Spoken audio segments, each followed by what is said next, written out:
안녕하세요. 스미다스입니다. 지금 녹음을 하고 있는 이 시간은요. 12월 18일이고요. 오후 3시 35분입니다. 오늘은 강의가 없습니다. 그리고 최근에 이제 종강하는 시즌이라 가지고 마지막 발표들 하고 그다음에 이제 중간고사 시험 치고 뭐 그러고 있는 중입니다. 그래서 이제 요번 주하고 다음 주가 아마 중간고사니 채점이니 해가지고 뭐 좀 바쁜 때이기도 합니다. 예. 그리고 이제 그 방학이 오죠. 방학 때가 되면은 가급적이면 매일 업로드할 수 있도록 노력을 하겠습니다. 안 그래도 이제 이 며칠 동안 뉴스가 굉장히 좀 많이 쌓여가지고 이거를 가급적이면 빨리 소화를 하려고 노력 중입니다. 제가 쌓여 있는 뉴스라는 게 사실은 여러분들이 포털에 들어가 보시면 뭐 이렇게 클릭해서 쓱 볼 수 있는 그런 것들도 있습니다만 제가 나름대로 조사를 해가지고 이제 쌓아놓은 거기 때문에 이거는 꼭 다 소화를 할 겁니다. 그래서 아마 오늘 내일 모레 연장으로 주르륵 올라가지 않을까라는 생각을 하고요. 그 첫 번째 뉴스에 대해서 말씀드리면요. 2019년 12월 17 그리고 제가 이거 저기 방송을 쭉 저도 이제 다시 듣거든요. 다시 듣기를 해보는데 소위 말해서 모니터링을 하는데 계속 삐그덕거리는 소리가 나가지고 이게 뭔가 하고 봤더니 이 소리요, 이 소리. 이게 이제 제 책상이 나무 책상인데 상당히 오래된 책상입니다. 이게 원래 책상은 아니고 원래 식탁이었는데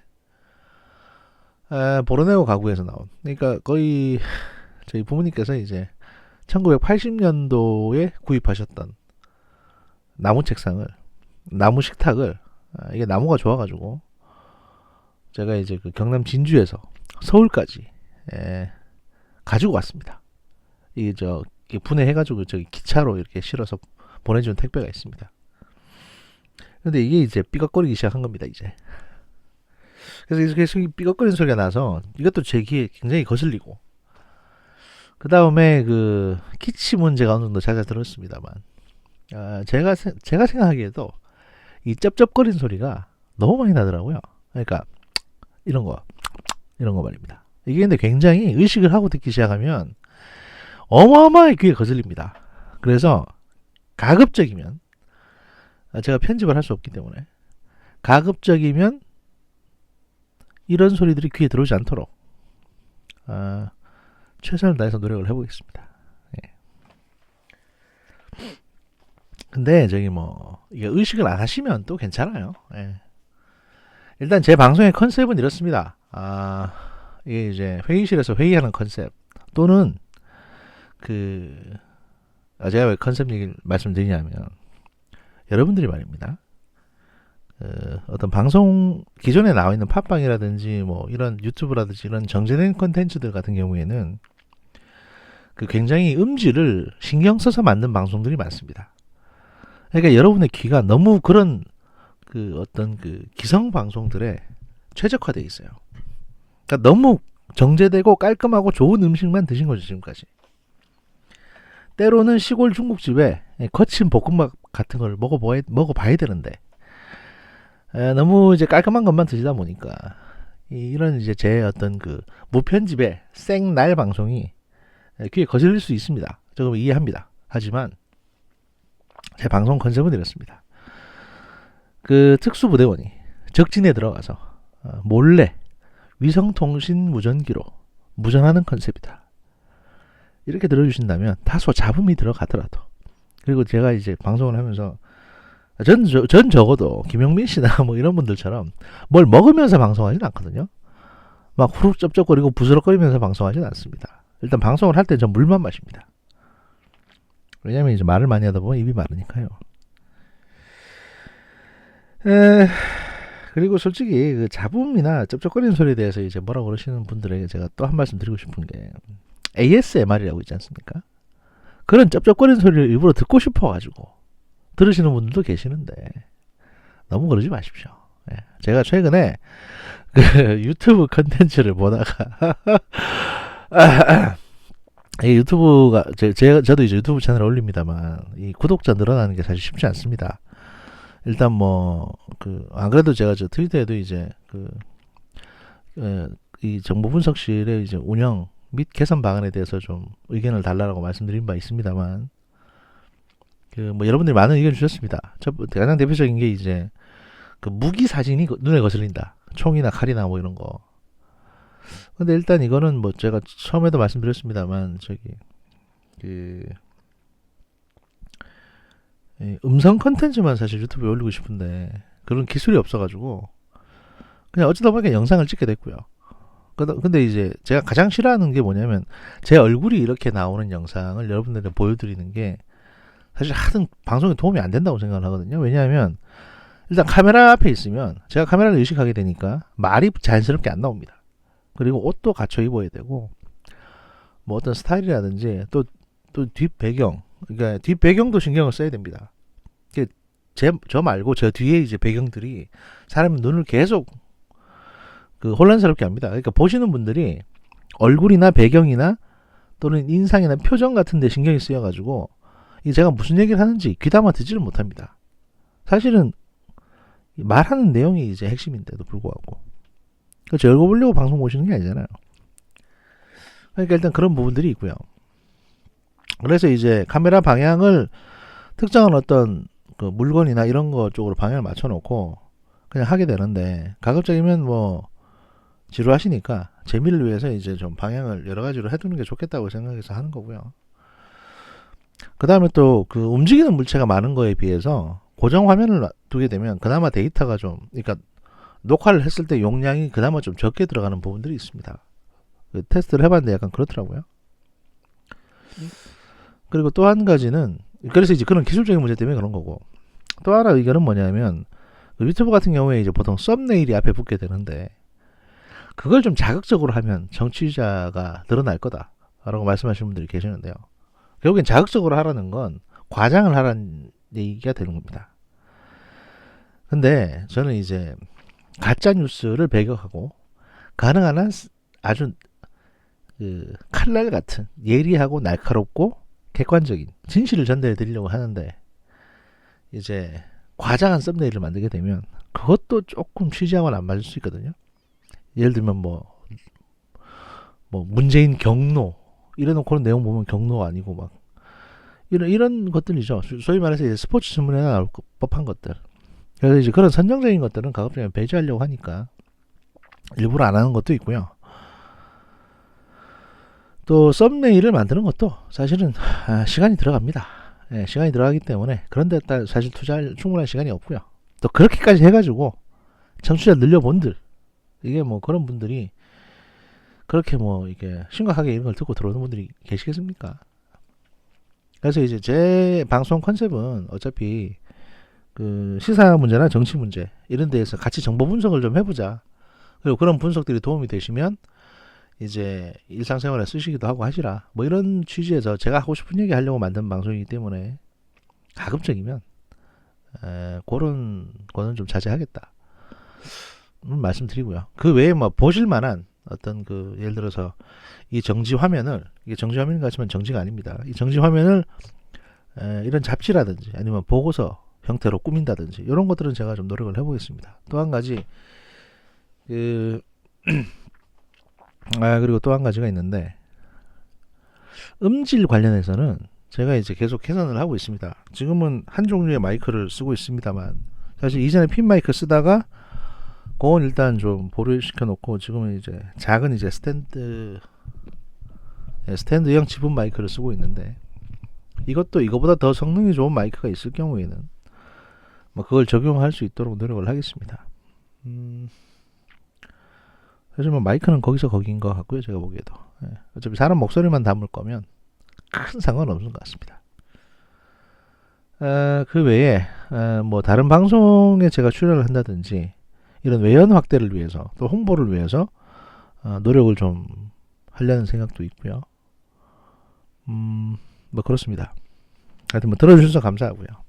저는 그 얘기 해야 되겠다. 참, 제가 이제 거대한 장기판 같은 경우에 엔딩 맛집이었죠, 사실은. 그래서 이제 가장 중요한 부분에서 끊었습니다. 그건 제가 편집한 건 아니었고요, 당연히. 그 진짜 다음 편이 너무 궁금해가지고 들을 수밖에 없도록. 근데 그 다음 편은 바로 올라오는 건 아니고 이게 사실 사람을 고문하는 거거든요. 그럼에도 불구하고 제작진의 방침이 이제 엔딩 맛집이 중요하다라는 게 방침이었기 때문에 저는 이제 그렇겠지라고 생각을 했는데 사실 거대한 장인편 같은 경우에는 3시간 녹음하고 나서 한 15분씩 끊어가지고 올리는 거였습니다. 그래서 그 거장판 업로드를 저도 사실 가장 기다렸거든요. 왜냐하면 제가 말하고 나면 그 데이터가 저한테 없으니까 제가 무슨 말 했는지 기억도 안 나고 어차피 원고는 이제 말 얘기하고 나면 다 버립니다. 그러니까 뭐 그런 원고를 다시 본다고 해서 생각나는 것도 아니고 그래서 저도 방송을 굉장히 기다렸다 듣는 어떤 처지였기 때문에 이제 그런 여러분의 마음, 그런 애타는 마음을 알기 때문에 저 같은 경우에는 길게 녹음해서 잘라서 올리지는 않습니다. 예를 들어서 여러분이 보시기에 25분 녹음돼 있으면 25분 녹음된 게 답니다. 그리고 가능하면 바로 올립니다. 예를 들면 이제 판단고기 같은 경우에는 하루 전날 한 편 추가로 녹음해놨다가 그 다음날 올린 적은 있습니다만은 이건 뭐 시리즈물이니까. 하지만 이제 시사나 뉴스 분석 같은 경우에는 이게 3편을 하든 4편을 하든 녹음되는 대로 바로바로 올립니다. 그게 사실은 제 성격에도 맞고요. 그렇게 아껴서 좋을 거 없다는 생각이 들기 때문에요. 그리고 시사 문제는 그렇게 이제 아껴서 될 일이 아닙니다. 가능한 빨리 제공하는 게 중요하거든요. 아무튼 뭐 그런 컨셉으로 운영을 하도록 하겠습니다. 오늘 첫 번째 뉴스는요. 저희가 이제 뉴스가 좀 많이 쌓여 있어가지고 이게 뭐 기술 쪽 뉴스, 군사 안보, 정치 이런 게 좀 막 섞여 있습니다. 근데 이제 이거를 제가 예를 들면 국내 정치 또는 뭐 조국 관련 재판 뉴스 이렇게 다 분류를 하려다 보니까 사실 그렇게 분류를 해놓으면 한편에서는 재판 얘기만 잔뜩 나오고 한편에서는 또 잡다한 얘기만 잔뜩 들어가서 가급적이면 중복되지 않도록 약간 섞어서 하는 게 나을 것 같아서 섞어서 보내드리도록 하겠습니다. 그리고 그 시청자 의견 중에 그런 의견이 있었거든요. 매일 하지 말고 일주일에 한 3번만 날짜를 정해놓고 하라는 의견이 있었습니다. 예를 들면 뭐 월수금 이런 식으로요. 그러면 이제 기다리지 않고 들을 수 있어서 좋지 않겠냐 뭐 이런 의견을 주신 분이 계시는데 그렇게 하면요 무슨 문제가 생기냐면 억지로 하게 됩니다. 예를 들어서 수요일 날 방송을 할 상황이 안 되는데도 불구하고 방송을 해야 되는 경우가 생기고요. 물론 그만큼 뉴스가 없다든지 뭐 이렇게 돼서 또는 이제 그분 의견은 뭐냐면 월요일 날 국내 정치, 수요일 날 세계 정치, 또 금요일 날 기타 뭐 군사 안보 뭐 이렇게 말씀하셨는데 이렇게 되면 국내 정치 뉴스가 일주일에 한 번밖에 안 나오게 됩니다. 이건 사실 그렇게 좋은 건 아닙니다. 차라리 여러분이 좀 기다리시더라도 가급적이면 매일매일 올라온다는 생각으로 기다려주시는 게 좋지 않겠나라는 생각이 들고요. 그래도 거장판보다 낫지 않습니까? 정분실이 업로드 속도가 그러니까 너무 기다리시지 마시라. 제가 이제 하는 대로 바로 올리겠다 이런 말씀드리고 제가 사실 요즘에 제가 하루 쉬면 죄책감이 막 듭니다. 이 기다린 사람도 있을 텐데 어떡하나. 죄책감이 막 들면서도 막 의식이 피곤해 이러면서 막 떡실신을 또 하거든요. 그러니까 이게 다 나이가 들면 어쩔 수가 없습니다. 이게 나이가 들면 밤에 앉아 있다가 갑자기 기운이 쭉 빠지면서 잠을 자게 됩니다. 그리고 머릿속이 막 돌아가고 이 원고는 충분하더라도 말할 기운이 없어서 말을 못하는 경우도 생깁니다. 그렇게 이제 약간 필을 받아야 얘기를 할 수 있는 거기 때문에 그렇고요. 잡다한 얘기 잔뜩 했는데 뭐 잡다한 얘기 하는 김에 지금 14분째인데 한 6분만 더 채워가지고 잡다한 얘기로 1부는 잡다한 얘기로 하도록 하겠습니다. 또 어떤 얘기가 있냐? 현재 정부에서 그렇죠. 아직도 이제 서초동에 집회에 나가시는 분들이 계십니다. 뭐 한 줌도 안 되는 범위로 축소되긴 했습니다만 이전에 비해서 아직까지도 거기 나가서 조국 수호 검찰 개혁을 외치는 분들이 계십니다. 솔직히 그분들에게 조국 수호 검찰 개혁이 뭐냐고 물어봤을 때 뭐 개개인 분들마다 생각은 있겠지만 이제 지금 이 지경이 됐는데도 불구하고 아직까지 거기 나가서 그렇게 하시는 분들을 보고 있으면 참 진짜 자기들 듣고 싶은 얘기만 듣는 분들이구나라는 생각도 듭니다. 근데 이건 어떻게 보면 이제 좀 그 문화적인 현상이기도 하거든요. 무슨 말씀이냐면 뭐 아시다시피 이제 거기에는 다양한 성별이 나오십니다. 남성도 있고 여성도 있는데 일반적인 비율이 여성이 한 70% 정도 됩니다. 그렇다고 해서 여성들이 아둔하다, 여성들이 정치 현실에 대해서 잘 모른다, 이런 말씀 드리려는 게 아닙니다. 똑똑하시고 착하시죠, 당연히. 누구보다. 어떻게 보면 거기 나오는 여성분들이야말로 조국이라든지 검찰이라든지 이런 데 대해서 일체 이전부터는 관심이 없었던 분들일 수도 있습니다. 네, 그렇게 생각합니다. 그렇다고 해서 조국 씨가 그렇게 깨끗하다, 뭐 이렇게 믿는 것 같지도 않고요. 다만 왜 거기 나와서 그렇게 하냐. 그 세대가 그런 걸 반영하는 거라고 봅니다. 뭐냐면 보통 이제 드라마 같은 데서 여성을 다룰 때 이런 얘기들을 합니다. 애들이 이제 한 초등학생 정도 되면 본인들의 인생에 대해서 되돌아보는 거죠. 물론 그들 스스로도 커뮤니티가 있긴 합니다만 애들은 커서 이렇게 다 학교 다니고 또 남편은 직장일 때문에 밖으로만 돌고 집에 내가 이렇게 쭉 앉아 있는데 맨날 집에 들어오면은 나한테 너 편하게 집에 있으면서 바깥일에 대해서 뭐 하냐 이런 식으로 얘기하고, 그러니까 약간 소외받는 것 같잖아요. 40대 말에서 60대 초반까지가 지금 그런 세대거든요. 지금 세대가 그런 걸 가장 많이 느꼈던 세대고, 왜냐하면 이제 80년대에 어떤 청춘을 보내면서 어느 정도 가족 내에서 존중받는 세대였습니다. 그리고 90년대 접어들면서 뭐 X세대니 뭐니 해서 자기의 표현 또는 자기 자신의 어떤 자아에 대해서 고민하던 세대였고요. 그 다음에 2002년 월드컵을 통해 가지고 집단의 힘, 그렇게 뭉쳐서 같이 으쌰으쌰 했을 때 어떤 희열, 이런 걸 느껴봤던 세대입니다. 그 연장선이 이제 이까지 온 거라고 보여지고요. 그렇다고 해서 그분들이 물론 사회생활은 많이 안 해보셨겠지만 정치에 대한 환상 같은 게 좀 있으신 것 같고, 정치인들은 그들이 겉으로 얘기하는 단어 말하는 거에 대해서 저 사람은 좀 잘하는 것 같다라는 식으로 이제 생각을 하고 추종한다든지 이런 형태로, 이거 어떻게 보면 우리가 이제 정치를 바라보는 시각이기도 하거든요.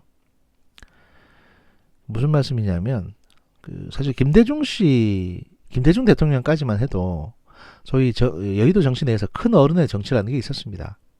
그러니까 이게 계속 그래왔죠. 김영삼, 김대중 이렇게 쭉 이어져 오면서 소위 말해서 이제 당의 대표급 되는 큰 어른이 그 정당의 주인이고, 그 사람들이 의원을 선발을 해서 예를 들어 요번에 저 친구 괜찮겠다 싶으면 국회의원도 앉힐 수 있고, 그래서 그런 식으로 또 선거 자금도 이제 좀 나눠주고 정치 자금도 나눠주고 하는 형태로 큰 어른 정치가 유지가 되어 왔고, 그 큰 어른 정치가 이제 변질되기 시작한 게 아마 이해창 씨 때부터였다고 생각합니다. 그분은 여의도에 어떤 지분이 있는 큰 어른도 아니었고, 결국엔 그러다 보니까 이제 어떤 1인 독재 하에서의 정치가 아니라 정당 정치가 이제 파별이 나눠서 집단 지도 체제로 이루어지는 정치가 되어버린 거죠. 그렇게 정치가 변질되다 보니, 근데 어떤 사회든지 그렇게 이제 어떤 강력한 중앙 권력이 있다가 갑자기 권력의 공백이 생기게 되면 늘 그걸 대체하려는 현상이 발생합니다. 특히 우리나라 같이 지방자치가, 제가 말하는 지방자치는 뭐냐면 단순히 정치 시스템이 아니라 영국이나 일본 같은 그런 걸 말합니다. 일본은 진짜 지방현 하나하나가 옛날에는 별도의 나라였거든요. 근데 우리는 신라 삼국통일 이후부터 고려통일, 그 다음에 조선 이렇게 내려오면서 중앙 집권제에 익숙한 구조가 되어 왔습니다. 그러니까 중앙에서 지시를 하면 밑에선 일사불란하게 움직이는, 그래서 중앙에 누군가가 늘 뭔가를 해줘야 거기서 받아서 이제 뭔가 행정이 진행되는 이런 시스템이었기 때문에 거기에 길들여져 있으니까 정치라는 것도 그런 어떤 히어로 중심, 영웅 캐릭터 또는 이제 중앙의 강력한 실권자 중심의 정치에 익숙해져 온 거죠, 사실은. 지금의 학생운동 하시는 386 분들도 그런 시스템으로 이제 자기들 조직을 관리해 왔었고요. 그렇게 하다가 갑자기 그런 어떤 중앙 권력이 공백이 생기니까 그걸 대체할 만한 어떤 움직임들이 생깁니다. 보통은 그렇게 되면 각자 흩어져서 지방 분권이 돼야 되는데, 그렇게 되면 이제 의원 내각제가 돼야 되거든요. 근데 그게 아니라 시스템은 대통령제인데 집단지도 체제처럼 돼버리면 소위 말해서 정당의 주인이 여러 명이 되는 겁니다. 근데 그런 상황에서 선거를 치를 수는 없으니, 왜냐하면 유권자들의 의식은 그래도 영웅 캐릭터를 원하니까. 그래서 이제 대통령 후보들을 아이돌화하는 작업이 시작됩니다. 그래서 노사모가 생기고, 뭐 이회창 쪽에는 창사랑이라고 있었죠. 그래서 이제 2002년에 어떤 대통령 선거가 최초로 이제 그런 식의 대통령 선거로 진행이 됩니다. 그래서 특정 정치인에 대한 팬덤, 아이돌 현상 같은 게 생기고요. 그 이후의 정치 상황은 잘 아실 겁니다. 이명박 개인을 히어로로 만들었습니다. 선거 때. 그래서 영웅 캐릭터로 인정받은 사람은 다득표를 하고 아닌 사람은 떨어지는 구조였습니다. 박근혜도 마찬가지입니다. 당시 박근혜에 대항했던 문재인 대통령도 그렇게 영웅이 됐습니다. 저 사람만이 우리의 희망이다. 뭐 이런 식입니다. 박원순 씨도 사실 2012년도에 그런 덕을 좀 보셨고요. 그래서 그 이후의 정치는 어떤 후보자 한 사람을 몰빵해서 밀어주는 이런 정치 모양새가 되어버렸습니다. 과거처럼 이제 무슨 개파가 아니라 후보자 한 사람이 히어로가 되는 거죠. 이래 되다 보니 그런 어떤 그 아이돌 팬덤에 익숙한 X세대하고 그런 정치 문화가 결합이 돼서 사실 전 지금의 현상이 생기고 있다고 생각을 하거든요. 이런 것들은 아마 한 10년, 20년이 더 지나서 정치학계든 또는 뭐 인지심리학 연구하시는 분이든 좀 더 세분화해서 연구를 하실 겁니다. 데이터가 쌓이게 되면.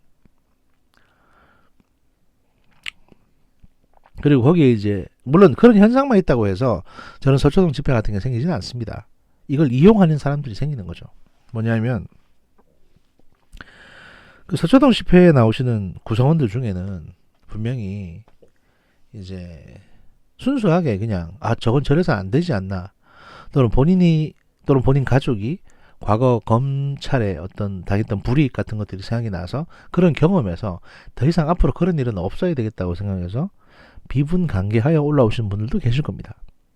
그런데 그와는 별도로 그 민주당 내 특정 정치인 또는 특정 계파의 지구당 쪽 사람들, 또 지역 지구당의 이제 권리당원이나 또는 그 밑에 어떤 그 자잘한 뭐 시의회 의원 후보가 되고 싶은 사람, 시의회 의원에 공천받고 싶은 사람들, 소위 말해서 모 국회의원의 꼬붕, 수원이면 수원의 아무개, 또 전해철의 아무개들, 밑에 사람들, 이런 개파벌로 분류된 그런 분들과 그런 분들의 지인들이 올라오는 경우도 있습니다.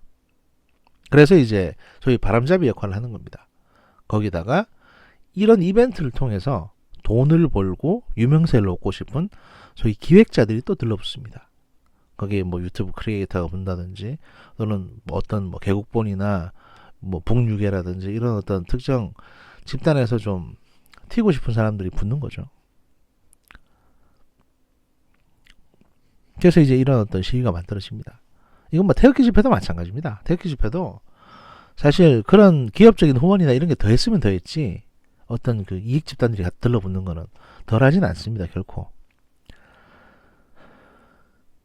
그리고 이제 거기 오시는 어르신들, 태극기 집회에 오시는 어르신들 같은 경우에는 일반적으로 뭐 집에 있으면은 괜히 눈칫밥이나 먹으니까 운동 삼아 나오시는 건데, 또 나와서 이렇게 누구 만나고 하다 보면 뭐 건강에도 좋거든요. 그리고 또 나와서 이렇게 있는 게 사실은 자신의 어떤 가족들, 후손들을 지키고 싶어서, 저 빨갱이 좌익들의 손에서 지키고 싶어서 나와서 내가 이렇게 있다는 사명감도 생기시는 분들도 계시고요. 보면 또 그냥 단순히 친구가 없으니까 나이 또래 이제 친구들 만나려고 오시는 분들도 계십니다. 만나서 얘기하고 나중에 술이라도 한잔하면 좋으니까. 소위 말해서 이제 지역의 많은 축제들의 야시장에 사람들이 부글부글한 것처럼 사람들이 모이면 여러 가지 목적을 가지고 오시는 겁니다. 뭐 특별히 은퇴해서 할 일도 없고 하면 와서 공통 주제로 누구 욕하기도 좋고 좋지 않습니까?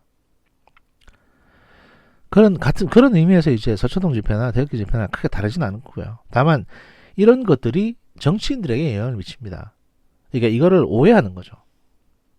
이런 신호들을 정치인들이 저게 민심인가 보다 라고 오해하는 경우가 생깁니다. 그 정치인의 지방 하부 조직들이 만들었는데 주도하고자 해서 했는데 이게 오히려 역으로 정치인들에게 영향을 주는 겁니다.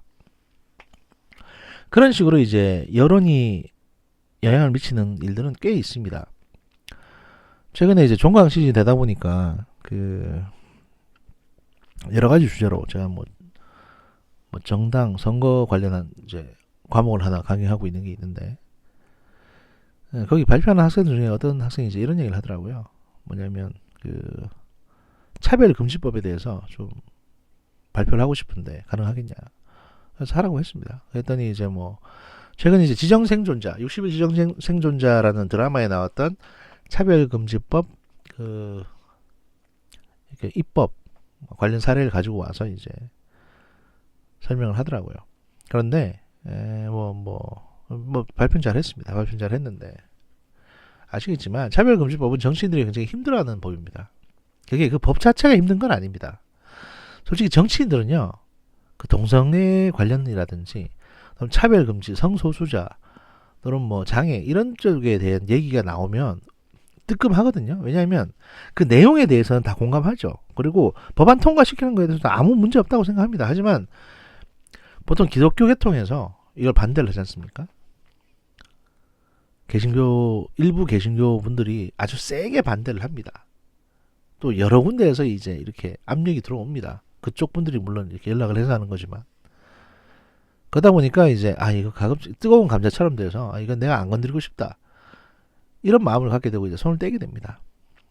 그럼, 같은 이유로, 그 LGBT나 소수자분들도 그렇게 이제 일종의 이익단체나 압력단체처럼 소위 말해서 그 해당 정치인들에게 압력을 넣으면 되는데 정책 제안을 한다든지 압력을 넣으면 되는데 그분들은 또 뭉치지 않는 특성이 있습니다. 일단 우리가 소수예요. 우리를 보호해 주세요. 우리를 지켜주세요라고 하지만 결국 그분들이 뭉치지는 못합니다. 기껏 그 LGBT 축제 이런 축제 때나 이제 본인들이 쌓여왔던 어떤 울분이나 감성을 풀죠. 그러면 여러 가지 거기서 일탈행위를 하지 않습니까? 뭐 좀 과한 어떤 성적 어필을 한다든지 이런 걸 하게 되는데 그런 것들을 또 언론은 취재하고 그런 개신교는 그런 것들을 중에 가장 난잡한 것만 뽑아가지고 온 세상을 이렇게 만들고 싶냐라면서 또 그들을 비판합니다.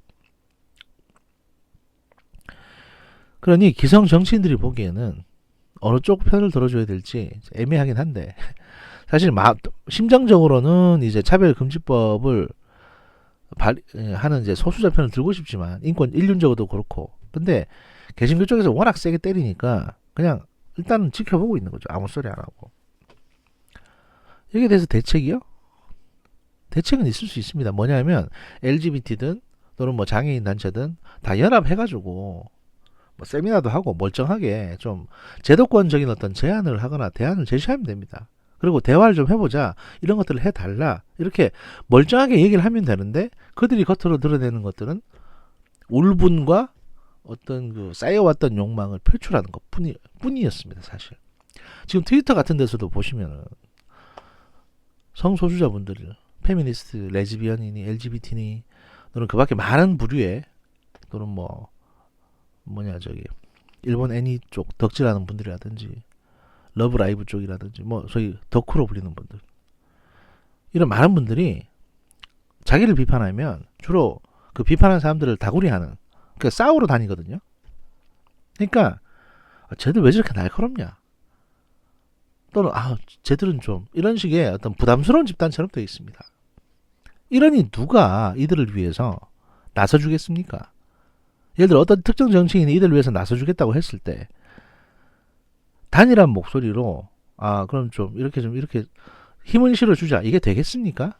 자기들끼리도 싸움하고 남자는 빠져라 이런 식인데 뭔가를 요구하려면요 그 대화를 할 수 있는 준비를 해놓으셔야 됩니다.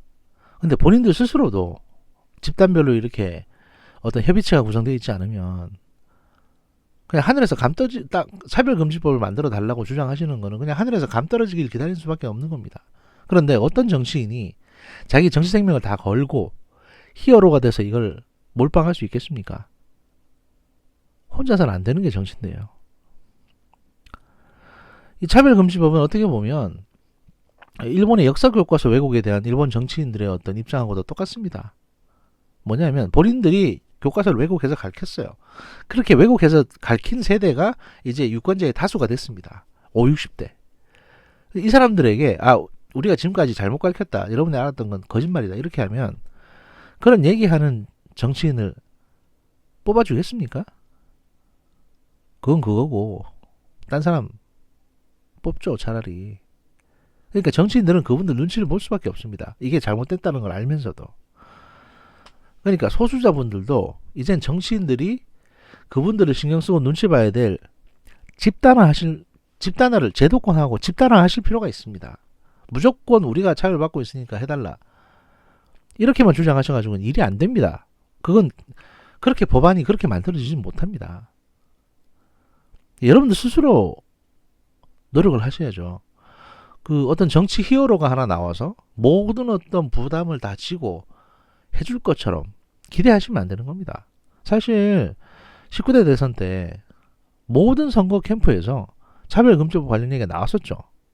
근데 왜 지금까지 이게 안 됐겠습니까? 애시당초 할 생각이 없었기 때문에 그런 겁니다. 왜냐? 하려고 그러면 반대하는 목소리 내는 애들이 집단이 더 크니까. 니들이 안 하면 안 된다가 아니라 여러분들도 단일하게 목소리를 낼 수 있도록 뭉치셔야 되는 겁니다. 그것도 온건하게. 근데 지금 여러분들은 마치 알카에다처럼 여기저기서 테러만 하고 계세요 지금. 제가 보기엔 그렇습니다. 그리고 이런 얘기를 제가 하면 저 또 공격하시겠죠. 속상너무나 한남 새끼가 뭘 한다고 그러냐 이런 식으로 공격하실 겁니다. 그럼 여러분들이 한번 해보세요. 언제까지 되나. 이런 대화 자체가 안 되면 여러분들은 변화할 수 없습니다. 그냥 그렇게 공룡처럼 그렇게 현실에서 우린 차별받고 있어 이러시다가 멸종하겠죠.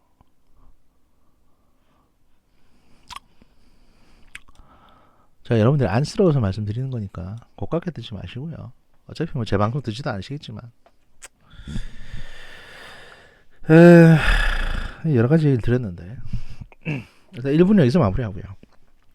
2부에서 바로 각종 뉴스들을 소개해 드리도록 하겠습니다. 감사합니다.